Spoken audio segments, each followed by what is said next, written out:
Woo! Yeah. Ladies and gentlemen, it's your boy JFK in the building. What's going on? What's going on? How you doing? How you been? Ah, man, it's a hot summer in New York City, baby. It's a hot summer in New York City, man. We're just trying to make it work. This thing is hot. Yeah, you go outside in this weather, man. 2 minutes. I don't care how long you're outside, man. You're gonna be sweating. So we're out here trying to manage, the AC and the fan, so that we don't, overdo it, on the bills. I don't know where you are, man, but if it's as hot as it is here in New York, man, I feel for you. This heat is a serious something. And it's not just hot, it's humid. So you're just sweating. So I don't know how that works right now. We're all trying to socially distance. We're all trying to make sure we don't cough on anybody, no droplets. I don't know how it works with sweat. That's something I haven't researched. Like, how does sweat factor into everything we are trying to avoid right now? So all I'm saying is it's hot in New York, but hopefully you're safe. Hopefully you're doing good. It's your boy JFK. We're back in here, man. What's going on? Listen, man. I want to give a shout out to everybody who's reaching out, who's letting me know what's going on. Please, I should come in. No, no, man. Let me know you are here. Drop a comment. How you guys doing? Let me know who's here. Let me know who's here. That way we can start chatting right away. I see you, man. Come on in. Let me know who's here. Start chatting right away. So today, just a few things, I got one or two things to talk about. I did tell you the last show, this was on Saturday, that I'm trying to do a book review on Mary Trump's book, Too Much, Never Enough, which is a story about Donald Trump and how he grew up. I've always said that Donald Trump's story was fascinating to me. His personality is fascinating because I wanted to know what happened in his childhood to make him who he is, Very interesting concepts. Like this man is an unusual guy. Donald Trump is an unusual guy. So there's a lot about him that fascinates me. So that book is perfect. Donald Trump is being described in that book as a child who grew up with his father trying to extract from him the most ruthless part of his nature. It's a good feature film. And the book goes on to talk about how even when he was trying to be kind, are you listening to this? When Trump was trying to be kind, Donald, as a child, his father more or less discouraged the kindness. So it makes sense now when you see a man that is without empathy, he has no sympathy, none of that. It makes sense because as a child, that thing was taken out of him. Like if you're going to be the kind of businessman that his father was, then you can't be like that. You can't be kind. You can't show empathy to the extent that when his big brother was dying in the hospital, he didn't go. His parents didn't go. Can you imagine that? The first child was dying in the hospital and none of them went. As a matter of fact, Donald Trump went to the movies while his brother was in the hospital. Let me tell you something. That takes another level. For your brother to be dying and to go watch a movie, that's next level. And his parents too were in the house chilling. So Mary Trump, who was the daughter of the daughter, she got a call from her grandfather telling her the father was not feeling well, and she asked, "How bad is it?" And apparently, at the time the grandfather was calling, and her father was already dead. I'm telling you, this book is filled with tea, a lot of tea, herbal tea, mint tea, Lipton tea, iced tea. Everything is in this book. So her father was already dead, but the grandfather was calling on the phone and basically telling her, "Oh, listen, your father's not feeling too well." And then she asked, "How bad is it?" And the grandfather told her, "Don't worry. You can call in the morning and talk to your mother in the morning." That's amazing. That's amazing. And so when you see Donald Trump now, understand where he's coming from. Empathy, sympathy, kindness, mercy, all those things are not part of his upbringing. So guess what? It's no surprise that he's unable to show those things now. It makes me feel kind of bad for the brother. Let me know you're here. Let me know you're here. Let's get this started, ladies and gentlemen. It's your boy JFK. We're doing some things today. I want to talk about Donald Trump in the book. Hey, what's going on, my people? Let me know you are here now. I see you guys showing up.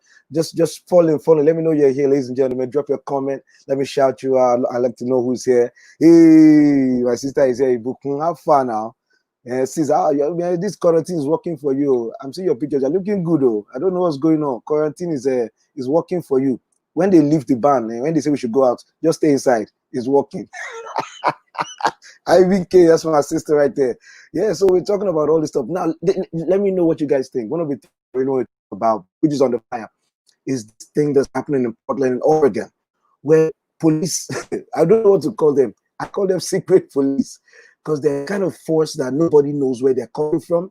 They say it's a mixture of Homeland Security and some other departments, but we don't know, right? We don't know. So they're in there. Apparently, they're there to protect monuments, not people. Ladies and gentlemen, understand, they're not there to protect people. They're there for monuments. And in protecting the monuments, they resorted to taking people, grabbing protesters and putting them into unmarked vehicles. Bro, it's like I'm watching a mafia movie, man. You know when you watch this movie like Sicario, when you're watching a movie like a Mexican mafia movie, where they just pull up and just grab you, put a sack over your head and grab you into the van. That's what it's feeling like in America, yo. And I can't believe that we're sitting here watching this happen. That's the kind of stuff you say would never happen. It would never happen. Look, it's happening. So grabbing people, put them in vans. What do y'all think about that? Let's get real. What do you guys think about the idea that in America, a van can pull up next to you and grab you, put you into the van, unmarked van? And these people, when people ask them, "Who are you? What are you doing?" They don't answer. They don't say which force they belong to. They don't have markings on their clothes. They don't have names. Ladies and gentlemen, this is amazing in America. You're not watching a movie. This is real life in Oregon. In addition to that, the local officials have been telling them, we don't want you here. The governor doesn't want them. The mayors of all the cities don't want them. But they're saying that they're saying they're going to stay there. That they're going to stay there until they see that it's time for them to go. Go talk to me. What do you think about this? What do you think about this? I don't know. Maybe am I overreacting? That's what I want to know today. Ladies and gentlemen, if you're here, drop your line. It's your boy JFK. We're here tonight, man. It's a good time. It's a good time. Let me know you're here. How you doing? What's going on? Some of you saw my confession last week about my entanglement with jollof rice. I appreciate the love. I appreciate the kindness. I appreciate the compassion with which many of you have responded. That entanglement with jollof rice, which led to an issue between me and Pounded Yam. And but Pounded Yam and I have an understanding. Pounded Yam and I have an understanding. And so my entanglement with jollof rice notwithstanding, I'm good with Pounded Yam. We are good. We're in a good place. We are seeing somebody to help us work out our issues. Who are we seeing? Egusi. Yeah, don't mind me. That's the only entanglement I have with jollof rice. God will help us.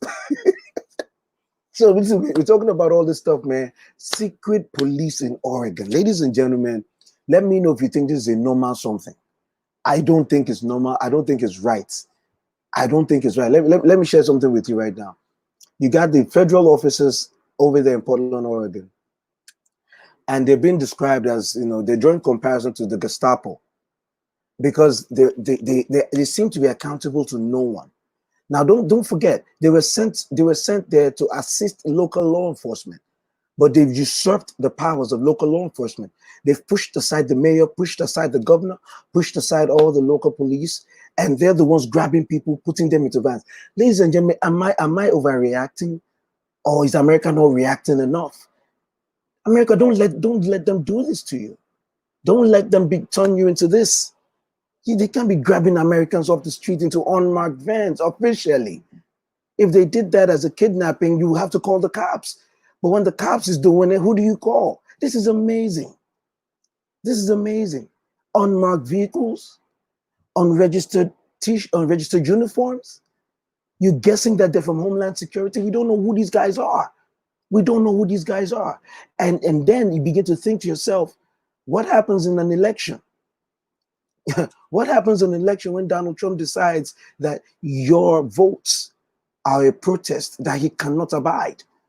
What happens at the polling booth? Will these guys show up at the polling booth, unmarked vehicles, unregistered uniforms, trying to look at you and say, oh, you're an illegal, you can't vote? What will we do? They're over there in Oregon, in Portland right now, do what they want. America, what are you going to do? If these same forces that are grabbing people into vans, if they show up at the polling stations, do we have a plan? Do we have a response? Because my thing is, this is the time to panic before the election. It's like a trial run. This is a trial run that they can send soldiers out into a local community in Portland. Donald Trump could literally look at the states that he's likely to lose and send forces into those places. And what are we going to do? Picking people up, putting them into vans. We don't know who these guys are. We don't know where they're taking them. Ladies and gentlemen, it's time for Americans to wake up. This is no longer just a question of, oh, I hate Trump, I like Trump. It's a question of, do you love this country? Do you want this country to stay strong? Do you want this country to remain? Do you think the fundamentals of this country's ethos deserve to be protected? It should not happen in America. We shouldn't have vans pulling up and kidnapping people because they are protesting. Ladies and gentlemen, chime in. I'm seeing my people in here. Good to see you, man. What's going on? It's your boy, JFK. We're in here, man. Kobe don't know Kobe. We're in here. We're doing good by his grace alone because this thing is scary. But that's a different story. Talk to me, man. Have you guys seen these videos? Have you guys seen all these guys grabbing the grabbing people off the streets? Now we have to get a bunch of moms to come together and hold hands to keep these guys from attacking protesters. Thank God for those moms. Thank God for those moms. Because I'm beginning to know who is protecting us from this. Who's going to protect us from this? If they send in federal agents that you can't even identify into your city, into your town, how do you handle it? And don't get me wrong, it's a trap too, right? Right? It's a trap because if we come out and we say, oh, we're not going to take it anymore. If we say we're going to fight these guys, if we say we're going to push them back, and then they start firing tear gas, and then they can now look at that and say, oh, you guys are resisting. Stop resisting. Stop resisting. Pow, pow, pow. Stop resisting. Rat-a-tat-tat. Like, oh, there's literally no end. There's no end in sight if they start that. And that's what bothers me. We have devolved. We have allowed so many things to happen in this country. We've allowed so many things. Yeah, the video, the kidnappings are not on clear videos. What's happening is that they're not. The interesting thing is that they're not denying that they're putting people into vans. They're not even denying, so we don't even need to go to the video. They're saying they're keeping law and order. That's what they're calling it. Protesters who have been taken and then who have had to be released because everyone was shouting are coming out and saying they took me up in an unmarked van. There are protesters that just found themselves snapped up into vehicles in America, bro. This is serious. BCOY. So listen, so they're tear gassing the moms too. Oh, snap. I love you. What's going on, my people? Delay issue for the Trump family. Yeah, them boys tear gas the moms too. Ladies and gentlemen, what's left? What's left? They're tear gassing the moms, y'all. They're tear gassing the moms. What's the plan? What are we gonna do? This is scary. This is scary. I mean, you watch this on TV, you see this in movies, right? Where the kidnappers just drive off a big black van, with no plates, and just put a sack over your head and draw you in. That joint is happening now. Are you kidding me? And I just want to appeal to us that we should just be watchful. We should just be watchful. We should speak out. Let's speak out on this. It's not a microaggression. This is a macroaggression. But if we speak out now, maybe we can prevent the mega aggression. Because this way they're going, think about this. If they can continue to stir up this issue up until November for the elections, what's stopping these guys from showing up at the election stations? That's what I'm saying. No Miranda rights, no due process. As a matter of fact, there was a veteran. One of the stories, there was a veteran. If it was CIA, Sister Ibukun, if it was CIA, I would understand. Technically, CIA is not supposed to operate inland. We know that's just a technicality. But CIA, eventually they would have to say, okay, it was an operate. We don't know who these guys are. They're supposed to be from Homeland Security, but there's no identifying marks on their uniforms, and they're not identifying their vehicles. So they're not. People are asking them, a veteran, a retired veteran, a soldier, talk to them. And they ask them, why are you doing this? Why are you doing this to your own people? They beat him up. They beat him up and they tear gassed him. That's a vet. That's a vet. Support our troops. That's a vet. They beat up a vet because he was asking them questions. He was asking them questions, asking them, oh, what's going on? Who are you guys? And they beat him up just for asking questions. They're not answering anybody. And nobody knows what to make of them. Now think about the complication that's involved here. The governor and the mayors and the local authorities are asking them to leave. They want them to go. They're saying we fix our own problems. Get out, get out. But the Homeland Security chief is saying, nah, we stand. And they were sent here to protect monuments, to protect property, not human lives. Think about it. They were sent after Trump declared that the monuments are in trouble. So we're going to protect these statues by beating up citizens. Come on, y'all. If you were thinking about whether or not to vote out Donald Trump before, this kind of story should help you decide. Honestly, this story should help you decide. I tell some of my folks, there are a lot of my folks who they're not really fully sold on Joe Biden. I get that. You know, like I said, I don't put all my eggs in any basket belonging to a politician. All I do is I look at what I have to work with. That's all I'm doing. What do I have to work with? I have Donald Trump as an option. I have Joe Biden, and I got to figure out which one of them is more likely to send in a bunch of armed, masked men on labeled vehicles to pick me up. Which one of them is more likely to do that and to be proud about it? It's my man DJ, my man Lysol. He doesn't care, you know. Yeah, man. Listen, yo, they're kidnappers, bro. Uncle Femi, they are kidnappers. That's why the story is coming up. That's why the moms used to moms had to hold their hands so that they will not torture their babies. BCOY is telling me right now, I'm going to confirm that they tear gas the moms. BC, yo, tell me, when did it happen? Because I know when I saw the mothers holding hands, I said, at least moms are here, they're not going to attack. But now I'm finding out they tear gassing the moms too. That's unthinkable.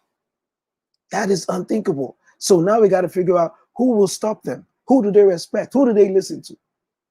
Ladies and gentlemen, this is a developing story. I want you all to pay attention to it. Let's not take it for granted. We're talking about voting in November. We need to make sure that the voting is not interrupted. This is a dry run. I'm sorry. This is my opinion. I like to separate my opinion from facts, all right? I believe that this is a dry run to see what they can get away with. You know, Trump already said that he's sending troops into Chicago. Now, I hear people who say, yes, there's violence in Chicago. It's out of control. Local officials are losing the fight. But ladies and gentlemen, the point is this. Before you send in the troops, why don't you just send the local officials help in terms of people that can help them figure it out? Experts, not soldiers. This is the thing. Don't just send soldiers into your inner cities. That's one of the things America used to have. America used to be able to at least pretend or try not to be a dictatorship. America used to be able to say, oh, you know what, we're getting better. We don't want Tiananmen squares in America. We don't want to run over protesters. America used to be able to say that. America can't say that anymore. America has invaded nations because their leaders threatened to harm innocent citizens. America has gone ahead and toppled leaders because they had the mindset of dictators who wanted to go and trample over protesters. America used to be able to wag its finger at nations that used to arrest, shoot protesters, that used to treat protesters bad. America used to be able to say, no, that's bad. America can't say that anymore. Under this president, America has become that nation. We're the nation that runs over protesters. America is now the nation where police vehicles can drive into crowds of protesters. America is now the nation where unmarked vehicles will snatch up people and take them with bags over their heads. America is the nation where it will tear gas a group of mothers, holding hands just to keep the police, to keep the forces from the people. They were tear gassed, as I'm finding out. Ladies and gentlemen, this is DEFCON 5, man. We need to be awake. None of us should be quiet about this. None of us should be. They're coming for Portland right now. They're thinking about Chicago next. You know, listen, think about which states and cities we're talking about. Donald Trump said, oh, democratically run cities and states are going to hell. That's his precursor. He says that. And so when he sends troops to those states and cities, he's going to say, I told you they were going to help, so I'm going to help them. Oh, how convenient. A few months before an election where he's looking like he might lose in all those places. Come on, y'all. He already changed the postmaster general. So the mailing ballot this year is already something I'm watching. Like, what are they going to do? They're telling us that it's going to be rigging of the mailing ballots. They're telling us that people are going to break into mailboxes. Right. As if that's more dangerous than what hackers can do to actual electoral, software, like, which is safer at this point. But they're doing all these things. They're setting the stage. And I just need everybody to wake up. I mean, look, and don't get me wrong, they're goading violence. They want people to react violently so they can increase their violent response. So that's not where I'm at. I've always said it. One of my brothers and I had this conversation, man, that you can't match guns and say, oh, we're gonna get guns too, brah. I'm not getting a gun with you. Because it's a game, it's math. It's a game of numbers. They have more guns, they have more tanks. All right. So I'm not in there. And unfortunately, the part of the citizenry that has weapons are mainly, let me not generalize. A good number of people who have weapons in this country are Trump supporters. Oh, we're in trouble. So when these federal sicarios show up to pick us up in vans, the only guys who have guns are telling them, yeah, brother, go ahead. It's a major palaver. Yeah. So yeah, I'm saying this and I'm laughing, but I'm worried, man. I'm worried. They can't be doing this in America. Oh snap! My boy came up with the receipts, man. My boy came up with the receipts. Here's the story here. So Portland mom's tear gas. Federal officers Portland mother signs hands up, please don't shoot me, at cops as they form wall of moms in front of 2,000 protesters on 54th night of unrest, 2 nights after being tear gassed by federal police. All right, there you go. They're tear gassing the moms. They're making the moms cry. Hey, BC's in the building. BC, what's going on, girl? You can jump in, man. They're making they're tear gassing the moms in Oregon, y'all. Like, it's time to wake up. It's time to wake up. This is amazing. America? They could do this? Just show up in unmarked vehicles and pick you up because you're protesting? This is amazing.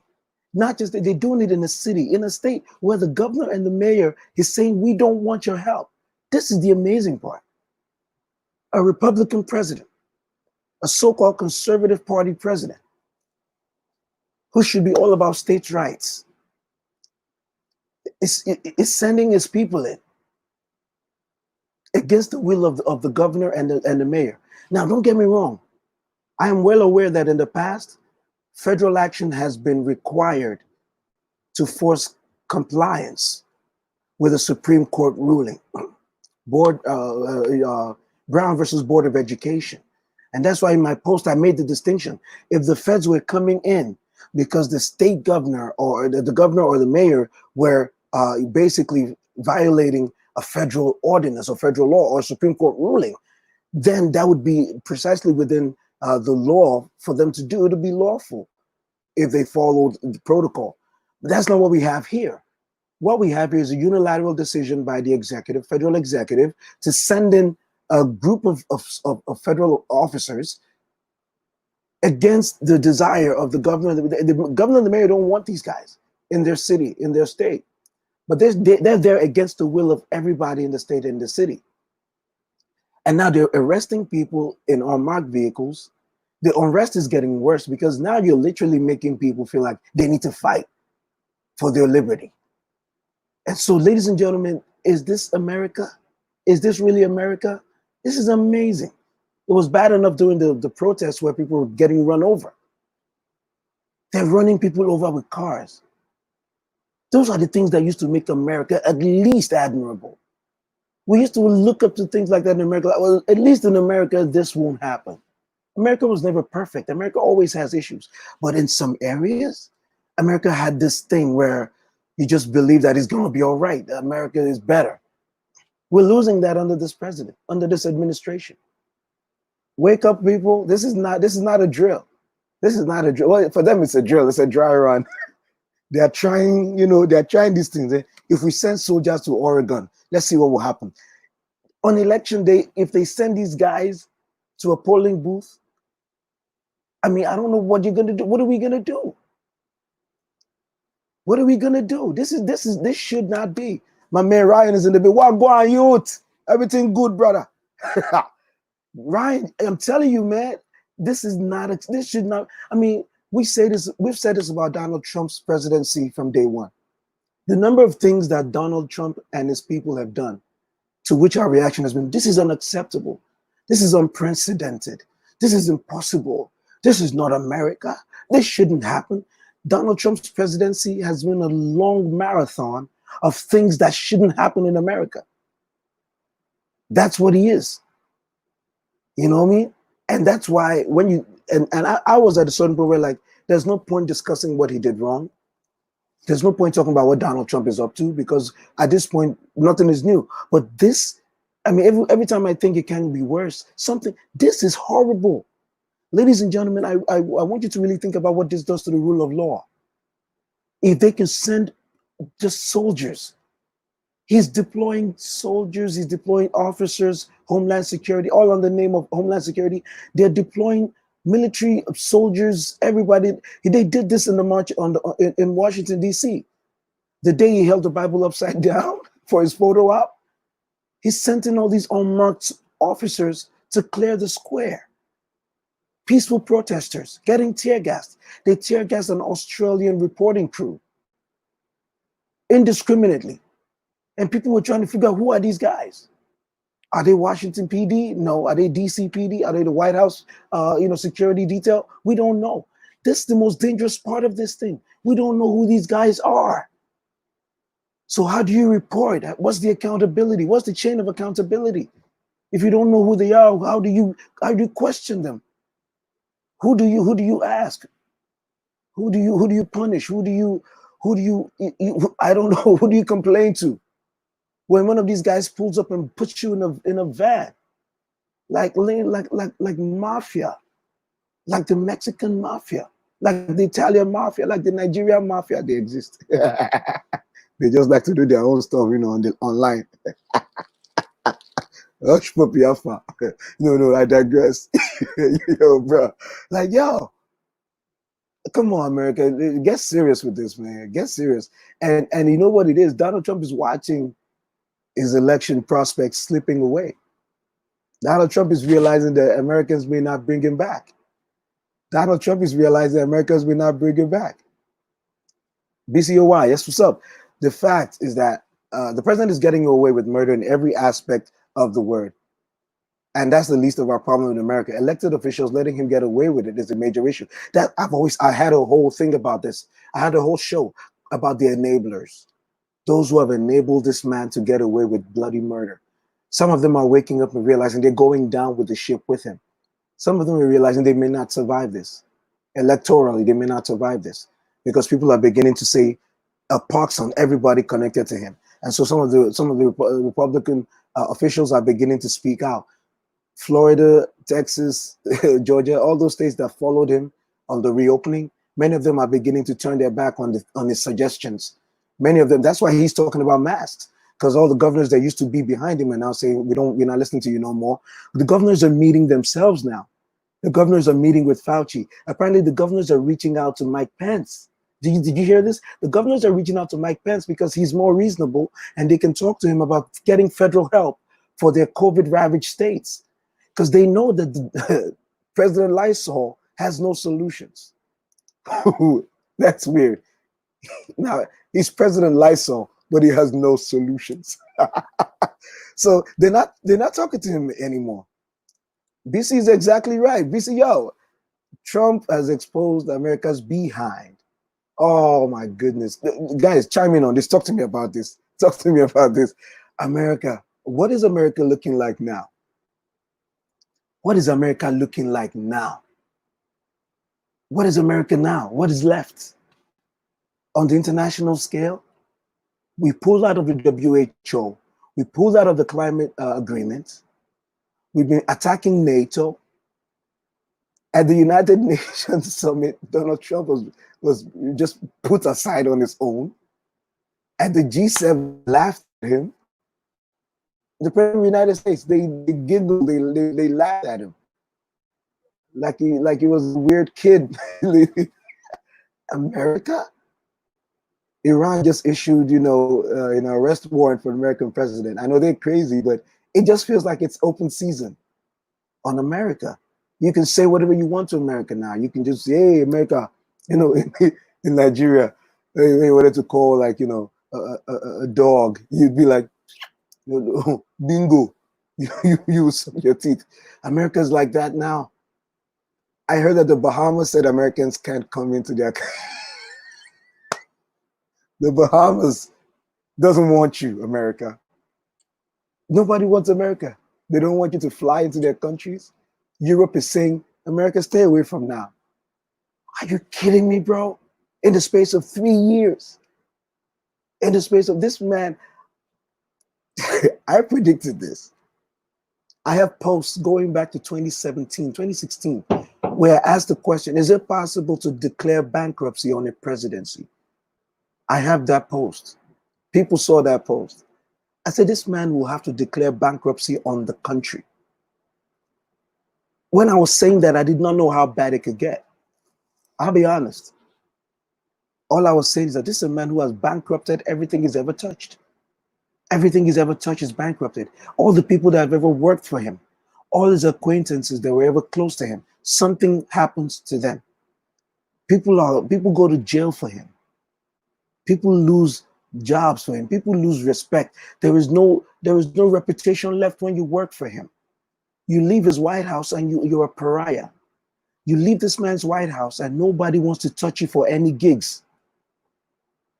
Do you understand that? Nobody wants to talk to you. That's why they all have to make books. Basically, I'm telling you, man, it's not even so much foresight, man. It's just like, well, I guess it is foresight, but foresight based on clear evidence. He was always a horrible manager. His bankruptcies were like a clue. This man was bankrupt every Friday. There is no one of quote unquote his caliber, wealth-wise, business-wise, that I know of who claims to be a billionaire, who has just built the entire billion-dollar wealth and career on bankruptcies. Many of them go bankrupt when one or two ideas don't work out, but it seems that they have the business IQ to make better investments, and they do better. They invest in the right things. They build the right things. Not all of them are above the law. None of them are, law-abiding, I wanted to say. But he's the one peculiar businessman, billionaire, call him what you want, whose entire history is filled with businesses running down. You gave the economy to this guy. You handed over America, you handed over your multi-trillion-dollar economy to the one guy who was consistently failed in business. He's failed in business. I don't want to say he's also failed in life because, people get divorced, marriage is not easy. Many people are trying to figure it out. I don't blame him for like having 3 wives. I do worry about his ability to commit.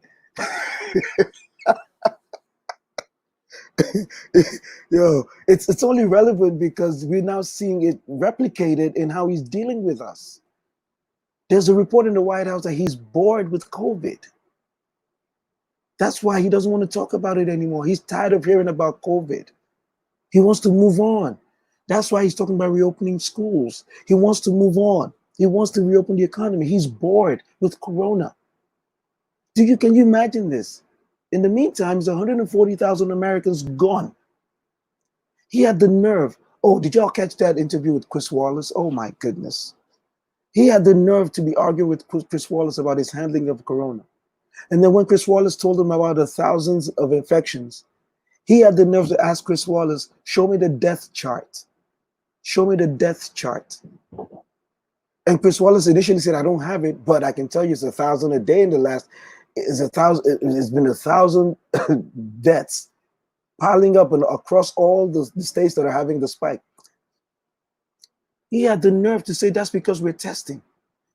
Ladies and gentlemen, let's explain something to each other. We're not having a higher death rate because we're testing. The tests are not killing people. The tests are not killing people. People are dying because they're sick. And I've said this before, there's something about coronavirus where sometimes it doesn't kill you as the virus itself. It kills you through your pre-existing condition. It kills you through whatever compromise you have in your immunity. That's why some people are going around saying, oh, he didn't really die from corona, he had pneumonia. Oh, he didn't really die from corona, he had asthma. Bro, you're not listening. You're not listening. That's how corona works. I don't know how else to explain this. I don't have to be a scientist, but the scientists have told us that we've seen it. The doctors know, the nurses know, and they've been telling us. That's what's filling up the emergency rooms. So corona compromises your respiratory system. It compromises your lungs. And so whatever else you had going on before just gets worse really quickly. Yo, Tunde, what's going on, bro? Yeah, man, it's like your president said we are #1 on the death chart, which means we have the best number. So the thing weak me. Bro, I am weakened by this man let me tell you something. Donald Trump as a TV show, it would be an amazing show. I think we already had that's called Veep. Donald Trump is an amazing character to watch on a TV show. Donald Trump is funny, he's crazy, he's ridiculous, he's incredible. You don't believe any human being can be like that? Hey, what's going on? Taiwo Falike is in the building. I appreciate you. Thanks for coming on. Chime in. Let me know. We're talking about different things. Right now, I'm trying to let everybody understand that the interview that Donald Trump did with Chris Wallace is an expose. I can't believe he fell into the trap of thinking Fox News is his friend. He's not been paying attention. And I tell you this, Donald Trump's intellect is in question. Bruh, the guy has an issue with thinking. I'm not as smart as the next guy, but I'm smarter than that. Because Donald Trump, if he had been watching Chris Wallace's trajectory, Chris Wallace has been behaving like Rachel Maddow for the past 1.5 years. I'm telling you right now. I don't know what's up with Chris. I have posts on Facebook where I say, what's going on with Chris Wallace? Word. Chris Wallace out here speaking truth out here, man. I don't know what's going on. It's a body snatcher situation. Somebody snatched Chris Wallace's body. So for Donald Trump to agree to sit down with Chris Wallace, I don't know what he was thinking. Because Chris Wallace just went crazy on him, son. Chris Wallace brought receipts. He brought documents. Tunde's in the building. Tunde was hilarious, bro. Chris Wallace was literally like, there's 1,000 deaths. Like, what are you talking about? Chris Wallace made him look so dumb. And then he brought out the stupid, I passed that IQ test.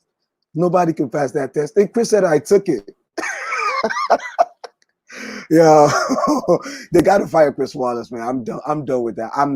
It's cognitive dissonance for me. I cannot be watching a Fox News anchor telling truth like that. I can't deal with it. I can't deal. Chris Wallace was giving follow-up questions that MSNBC correspondents don't give. I've seen CNN reporters back down from Trump and not really, challenge him on stuff. So when I see Chris Wallace doing it, I'm losing my mind. Like, what's going on? Why is Chris Wallace able to do this? So, ladies and gentlemen, I don't know. Yeah, chime in. Yeah, BCO, I say, he never expected it. He never expected it. That's right. Did you see Chris Wallace bring receipts? President Lysol. President Lysol cannot count backwards from 100. No, BC, I disagree. What President Lysol was saying is that he did count backwards from 100 and that Joe Biden cannot do it and Chris Wallace couldn't do it. Yo, Tunde is exactly right. Where Republicans turn on you, man, they're crazier than Democrats. They got more fire. That's the truth. That's the word right now. I said it last week on my last show about the Lincoln Project. If you catch the ads that you're seeing, the hard-hitting advertisements going at Donald Trump right now, a lot of those ads, they're made by Republicans. People they're saying no more Trump. People who found that Trump has destroyed their party and they're done with it. So those guys are going hard. I've been seeing the Lincoln Project ads. They're the ones who, this invasion that we saw of Portland, they put it in an ad already. They put it in an ad showing that, look at, you remember when they used to talk about Barack Obama and they used to say, oh, Barack Obama's trying to send in the feds and all the militia guys with their guns talking about when Barack Obama sends in his jackboot thugs, I'm going to be ready. Little did we know that it was Donald Trump was going to send in the jackboot thugs with unmarked vehicles. Like mafia dons, like mafia enforcers. Ladies and gentlemen, it's just time to wake up. I'm appealing to everybody who's still out there who's not sure about whether or not Donald Trump needs to go or stay. Please let him go. Please let him go. We can't do this. Don't let America go full throttle into dictatorship. Don't. We still have a chance. We can still be pulled back. Americans can still be pulled back from the precipice. There's still a chance right now that America will not devolve into an authoritarian hellscape. There's a chance, but we got to do it in November. We got to make that choice in November. We have a man in the White House who does not care. He doesn't care about principles. He doesn't care about the rule of law. He doesn't care about America's good traditions. For some weird reason, he loves the bad traditions. He loves the bad traditions. He loves to protect the statues of soldiers, of Confederate soldiers. He loves those guys. That's the part of history he loves. He doesn't want to acknowledge any other part where he needs to make a change for the country. When they confronted him with the fact that African Americans are getting killed by police, President Lysol literally said, so what? More white people are getting killed by the police. I lost it. Like, do we not know? I mean, does he think maybe some people, maybe he believes that his people will not think deeper than that? You know what I mean? Sunday said he has broken constitutional law, it should be removed. He's broken multiple constitutional principles. The thing about it is that the Constitution, this man has shown us the weakness in the American system. This man has shown us the weakness in the American system. That is, the American system seems to have been, the presidency in particular, seems to have been designed with the mindset that no madman will enter the White House. So the framers of the Constitution did not imagine that a crazy person could win the Electoral College. That's what we're suffering now. The entire system was designed with the assumption that America would never elect a complete moron who happens to also be a narcissist. None of the framers, founders, constitutional scholars, none of them could ever, in all the things they imagined and planned, I do not think they ever imagined someone as horrible as Donald Trump in the White House. That is why we are realizing that all the safeguards in our Constitution, all the safeguards in our system that are being tested and destroyed by this toddler, we're finding out they're not strong. Everything that was designed to hold the president in check is failing, especially because you have a GOP that is completely fallen and bowed its head to the idol of Donald Trump. So there's nothing restraining this guy. It's the only reason why he can send soldiers to a state and say, I know what's best for that state. He's thinking about sending troops to Chicago. My issue is Chicago, there's a problem in Chicago. Yes, can never deny that. You can't deny something that's so real. But this guy sending soldiers to Chicago, y'all think that's gonna be a good idea? Y'all think that that's gonna make everything good? Some soldiers coming in from this guy who thinks he doesn't even think some people should be alive in some of these inner cities. He's afraid that Joe Biden is gonna destroy the suburbs. He said Joe Biden wanted to destroy the suburbs. What? Like, in what world is Joe Biden trying to destroy the suburbs? What does that even mean? We just let him say stuff sometimes. I mean, not that we let him, because what can we do? He said it. And, I'm the one who said that when he said we should drink Lysol and we should take the sun rays and put it in the body, I said that's the dumbest thing he could ever say. I'm beginning to waver on that. That interview with Chris Wallace, he said some other things. He said, our mortality rate is the best. What are you talking about? We shouldn't have a mortality rate. And then when Chris Wallace pushes him, he goes, it is what it is. China should have never let it get out. They should have controlled it. They should have kept it from going. What are you talking about? Do you understand how pandemics work? Yes, China messed up in the way that China is exactly like you. Xi Jinping has the same mind as you do, that is cover up stuff instead of fixing it. That's what you want to do with this COVID. And that's why it's backfiring. Covering it up is more important to these guys than fixing it. That's why they silenced the doctors and the people who are telling us what's going on. That's why they decided that now the hospitals should not report to the CDC, send it directly to the White House, Health and Human Services, as if we don't know what's going to start into the numbers. Watch. Once the numbers start going to HHS, watch it to the Health and Human Services. Ladies and gentlemen, watch the numbers. Watch the change. Bayo, I need you, my big boy. Bayo, say we should get out and vote in November. I'm begging people, Bayo. I'm just begging people. I'm begging people. You, Bayo, man, you understand. You're a businessman. This guy's bad for business. Donald Trump is bad for business. They don't want Americans anywhere. Bruh. That's how badly he has botched it. He totally messed up this corona thing. You know? Tunde says he will steal Biden's lead. Look, if he steals Biden's lead, then you know what? Then America deserves whatever America gets. I'm done with that. If Donald Trump takes over the lead and wins in November, good luck, America. I mean, we tried to warn you. We tried to warn you the first time, and you know, people didn't listen. So if you like voting again, look, many of us have come from countries that have faced, you know, dictatorships and faced despotic leaders. Many of us, some of us are from Nigeria, and we've lived in places where it's horrible, where things don't work. And I don't want to live there again. I'm praying for Nigeria to come out of that, to get better. Nigerians don't want that. But if Americans want to go and want to go back to a place where it's all rubbish and the president and his forces can just come and pick you up in an unmarked car and your family won't hear from you again, and journalists can be arrested, and they can just go out and mow down protesters with vehicles and tear gas everybody's mother. If that's what Americans want, then vote for Trump in November. Do you, baby? We're at the point now where I don't know what else you need us to say. If 140,000 Americans dead is not enough, if that's not enough to help you understand, and it's relative. I've said this: Donald Trump is not responsible for the coronavirus. He didn't start it.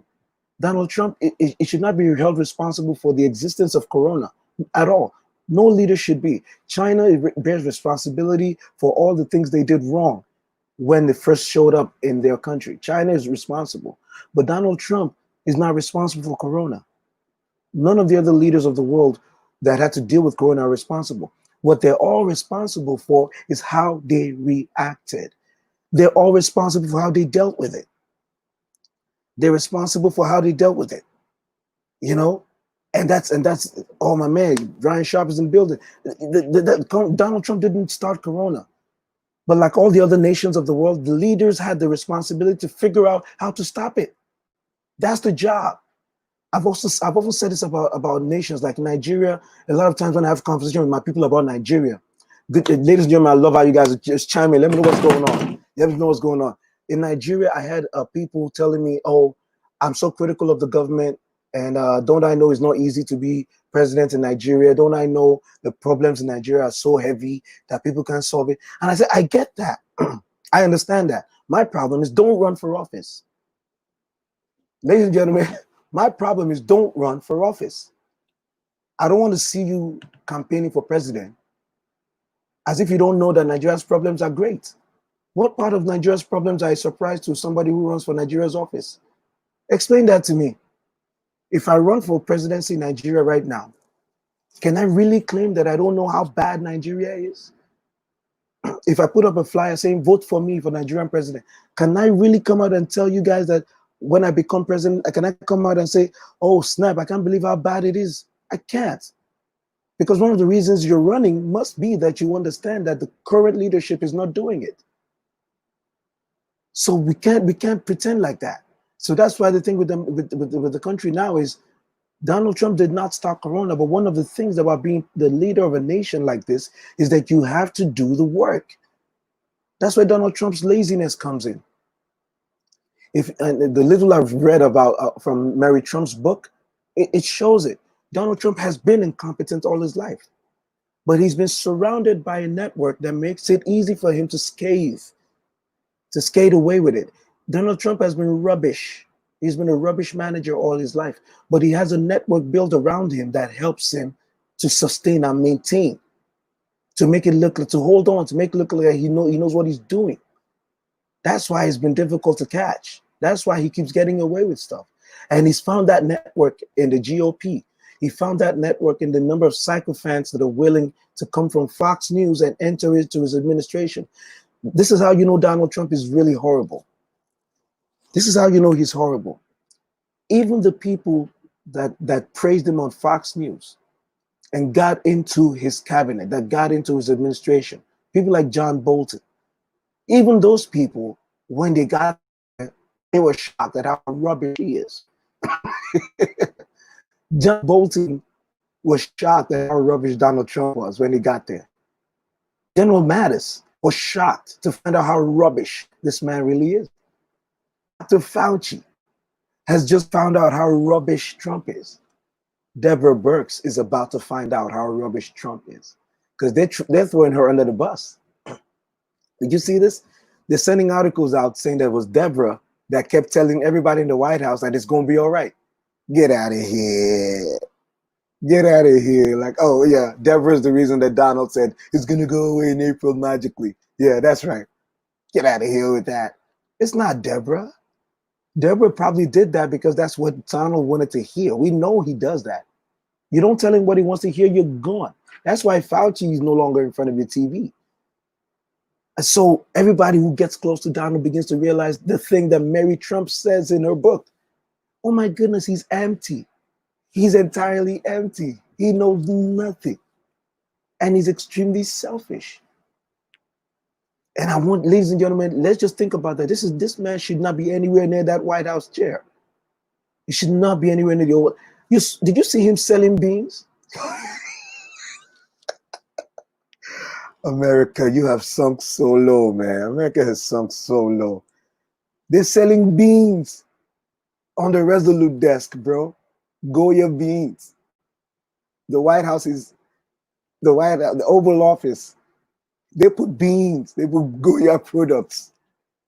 That kind of product placement, man. You're not even able. You're not supposed to be able to afford it. How much would an advertiser pay to have their product on the Resolute desk in the White House, in the Oval Office, with the president behind it, thumbs up?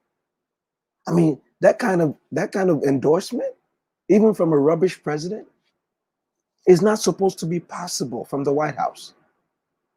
It's not supposed to be possible. This is a Trump elewa. He sold the world out of them beans.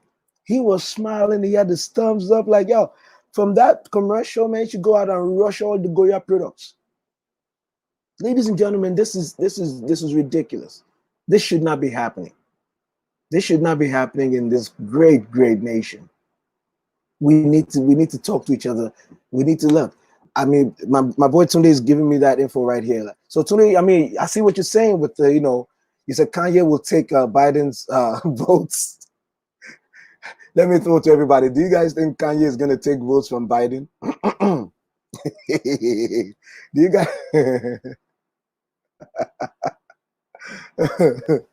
Yo, do you think Kanye is going to take Joe Biden's lead?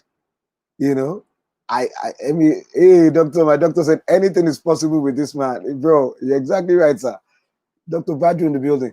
And that's why, look, people like Dr. Badru is in the building. People like Dr. Badru they are doctors. They are in the front lines with Corona and everything.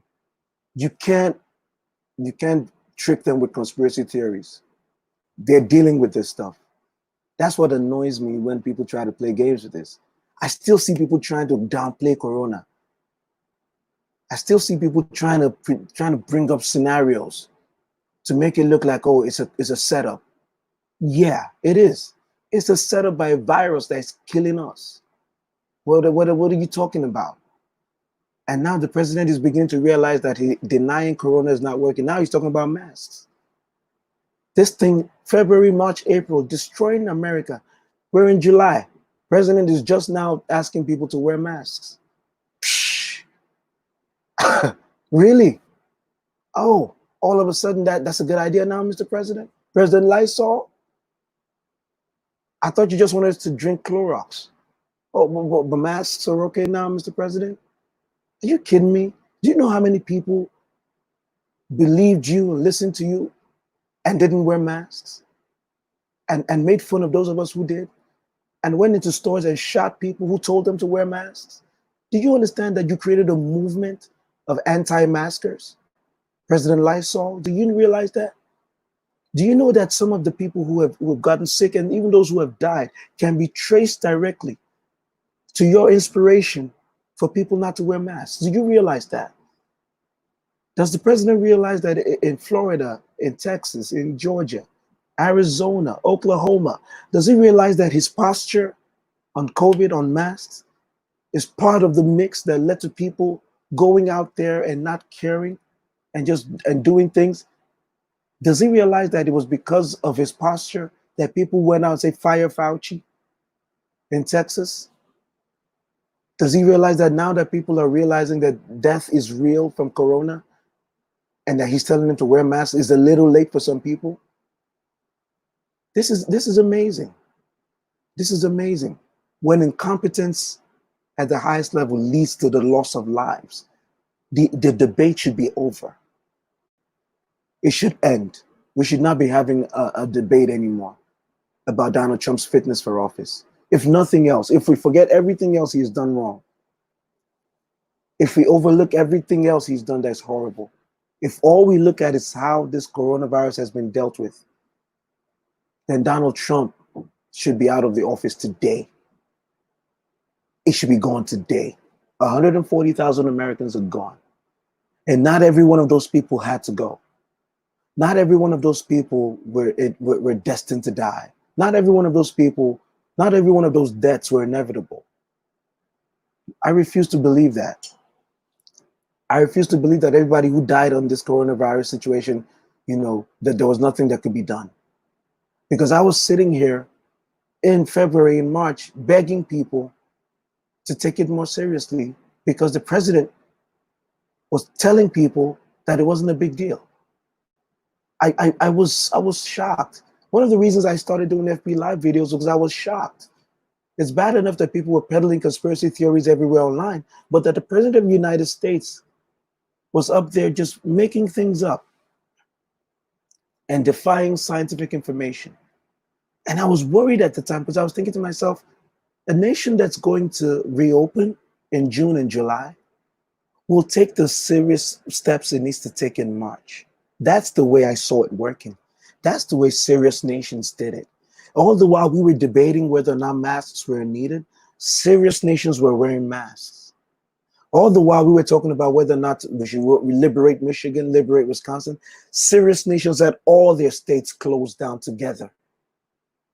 Those nations, many of them are now open, ladies and gentlemen, cautiously opening. They're having little blips here and there, and they're dealing with it because they're at a point where they can control a little bit better because they did the thing they were supposed to do in March and April. We were sitting here having conversations about whether or not the 5G towers should be taken down. That's why we're here.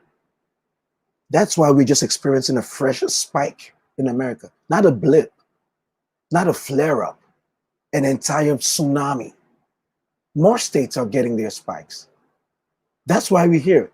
And to think that even upon that, we're still in here having this conversation, and some people are still trying to tell us that, the most annoying thing is to hear people tell, COVID numbers are inflated. And I ask people all the time, by how much? That's a simple question. For all my people who are here talking about, they're making up the numbers, I don't argue with that. There's a lot of bad people out there. There's a lot of incompetence. There's a lot of people maybe who even benefit from high numbers. I don't doubt that. What I'm asking you is, number one, how do you know they're inflating the numbers? Do you work for the coroner's office? Are you that medical examiner who declares time of death and cause of death? Is that your job? Those are the people I want to hear from. The coroner who's saying the cause of death is XYZ. I want people to bring that coroner up and ask the coroner and tell him and let the coroner confess that he made up the numbers, because those are the people who tell us what the cause of death is.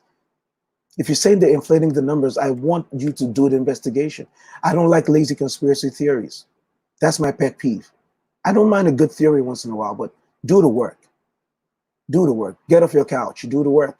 If you think there's a conspiracy theory, there's a conspiracy, do research before you come out and spout. Because I'm going to ask you questions that's going to make you have to go back into your couch. Because when you tell me that they're inflating the numbers, who is inflating the numbers? How do you know? What's your source?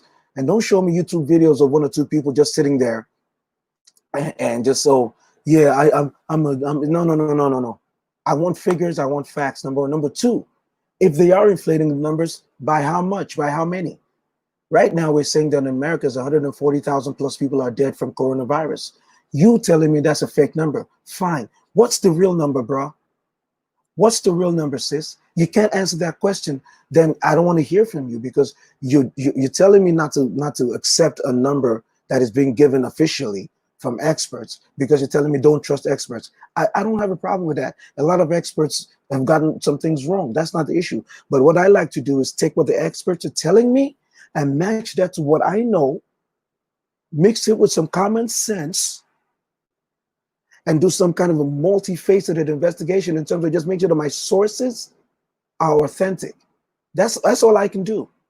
That's all I can do. So people come at me and say, "Oh, you stay believing officials." No, I believe people who can prove the stuff they're saying. If the officials can prove it, if they have evidence, then they win. You coming at me telling me they're lying, the burden is on you. You tell me why they're lying. You tell me what the real number is. Because that's where we're messing up.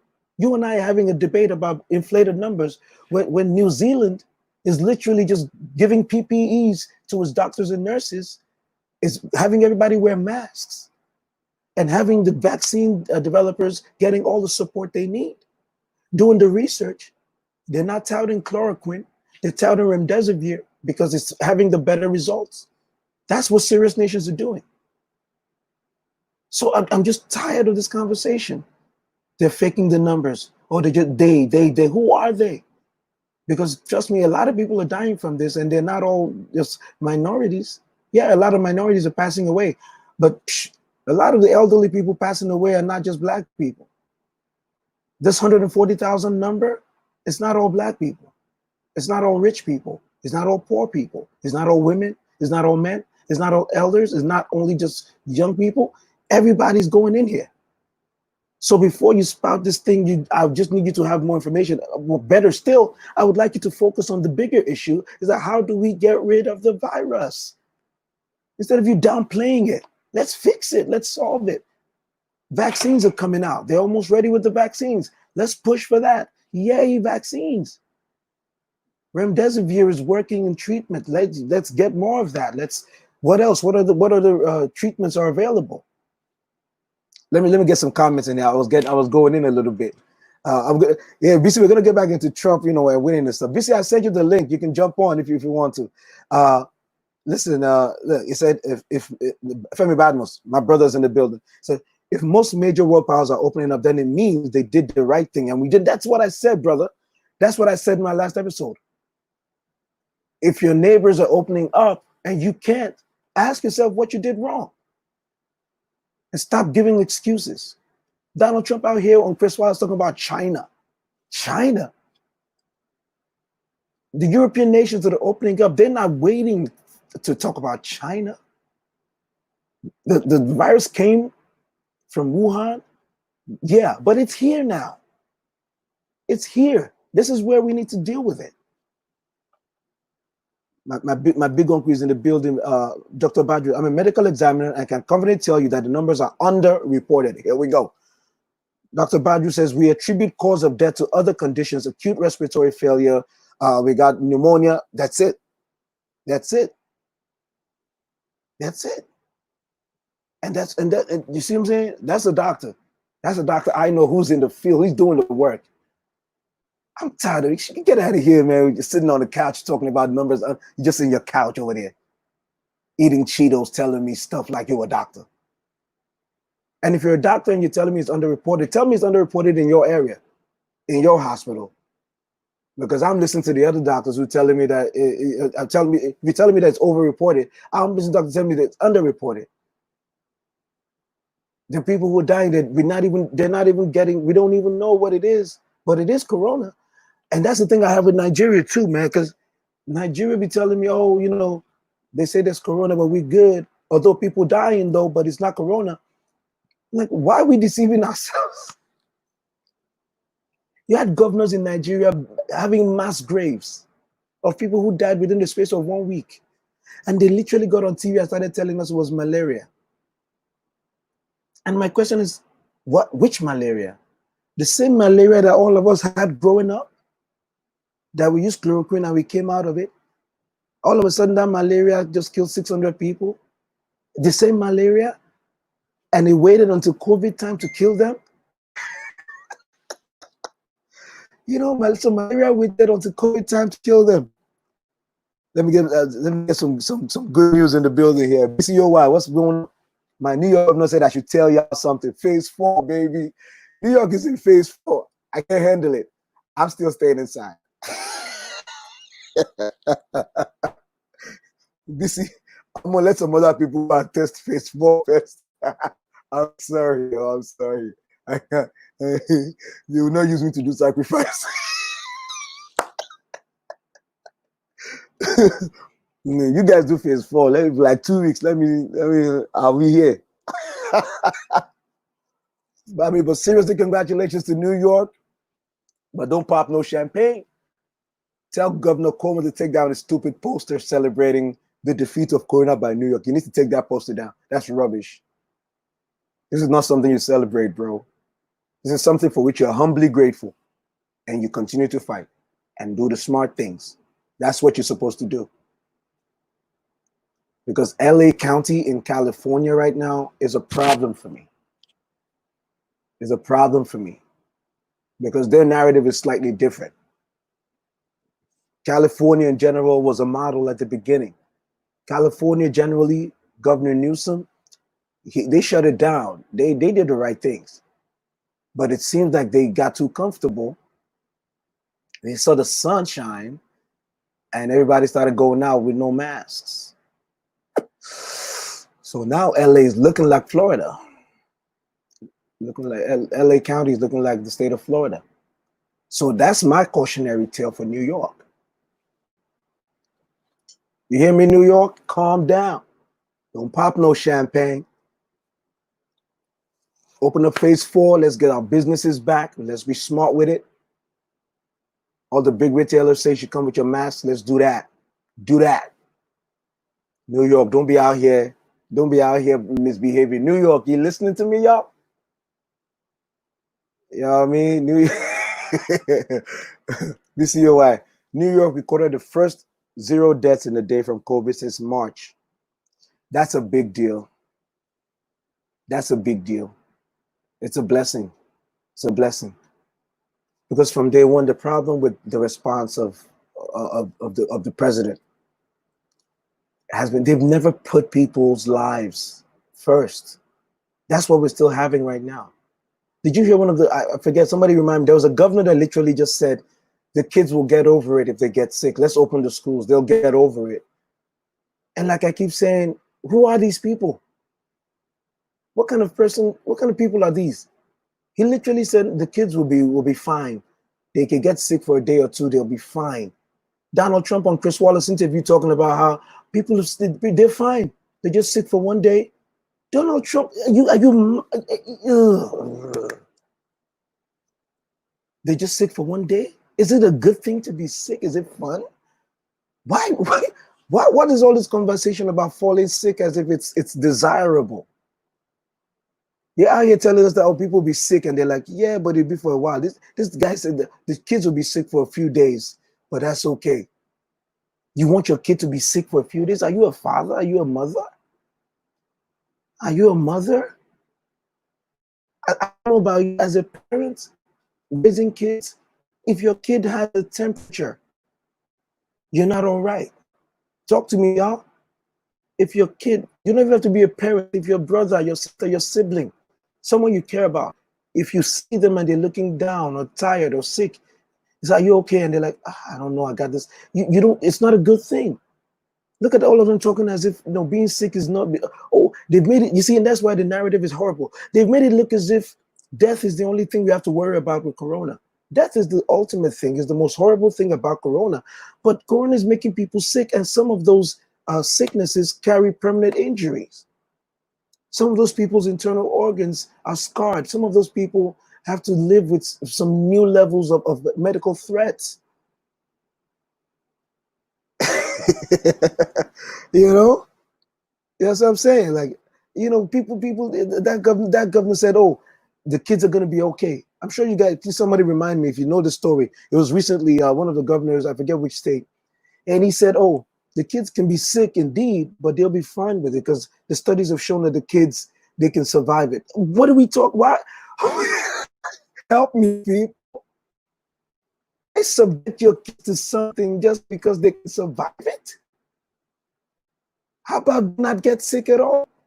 You know, look, it's a straw man. It's a false argument to say, yeah, but we got to go back to work and they got to go back to school. Yes, this has always been true.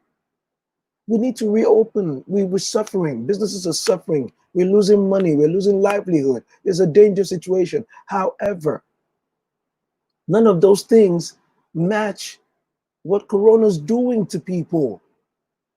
Dead people can't join your economy when you reopen it. I don't know if I'm making sense. Dead people cannot be part of your reopening. If grandpa and grandma get sick because you reopen schools and Timmy finds out that he brought Corona to grandpa and grandma, I don't think Timmy's going to be happy. I don't think John, I don't think, you know, Elise, I'm calling random kids' names. I don't think they'll be happy if at some point in their life they come to understand that the coronavirus that killed someone in their family was the one they brought home from school, even though they were all right. Don't do that to them. So it's not a question of whether or not schools should reopen or offices should reopen. Let's do the work. Why are we trying to skip over the virus and then fix the economy? That's the dumbest thing I've ever heard. Fix the virus to fix the economy. That's math. That's what the southern states are learning the hard way. Texas, Florida, Georgia, skipping over Corona to open up businesses. I posted about that when they were doing it. I said, yes, reopen. You have to reopen smart, slow, follow guidelines. Dr. Fauci, CDC, they had a whole list of things. They said if a state does not have this thing happening to their curve, that state should not open. But y'all said fire Fauci. You skipped over every guideline. You opened up. Now you're rushing to close. Penny wise, pound foolish. The dumbest thing I've ever seen. New York State closed and shut longer than it should have. New York State closed for longer than it should have, but it was right to do it. I say should have because people will look at it and say it's a long time. We've been home for months, but they were right to do it. New York was right to do it. And now we're trying to guard what we won. Thank you, BC, the governor of Missouri. Y'all listen to this? The governor of Missouri. My brother Austin said, tell that governor to jump off a plane without a parachute. Then we'll send our kids to school. Come on, it's not about opening or not opening. It's about making sure that when you open properly, you open safely, and the kids are all right. That's all we're saying. Ladies and gentlemen, you know, it's been amazing. You guys have been great. I'm going to have to like do a second part of this because I didn't get to Mary Trump's book. My brother John was supposed to come in, and my brother, yeah, he's in. So I will just shout out brother John right now. He's got the album out, a single. He told me to tell you the single, and the single is called you know, a medley of praise. I remember, and it's one of those things that it's just timely right now, and I respect what he did. I highlighted that because this is a guy who basically you know, released a single in the middle of this chaos. And I just respect that kind of discipline. I respect that kind of focus. So shout out to John for that. Go copy the single, get on this page. You can see, you can link it up on my page too. Ladies and gentlemen, it's been amazing talking to you guys, man. Let me know what you think about the show so far. We're still working on it. Trying to get into YouTube. Let me know how we're doing. There's a lot I didn't get to today, man, because I just couldn't. I mean, Chris Wallace's interview was a treasure trove. My legal moment for today, I wasn't able to say it the last time. Anything you do business-wise, get it in writing. Get it in writing. Get it in writing. Repairs around the house. You're going to pay somebody a certain amount, you know, 1,000 or more, even if on a napkin, get it in writing. A lot of people find out later that the terms of agreements are not clear because it wasn't in writing. You can fix that right off the bat. Get it in writing. That's my legal moment for today. I'm going to be back with you, ladies and gentlemen, on Saturday. I'm going to get a panel together, so it's not just me talking out here, but peace out, everybody. Love you guys. Dr. Badru, you're the best. Thank you so much, guys. I'll see you soon. It's your boy, JFK. One love.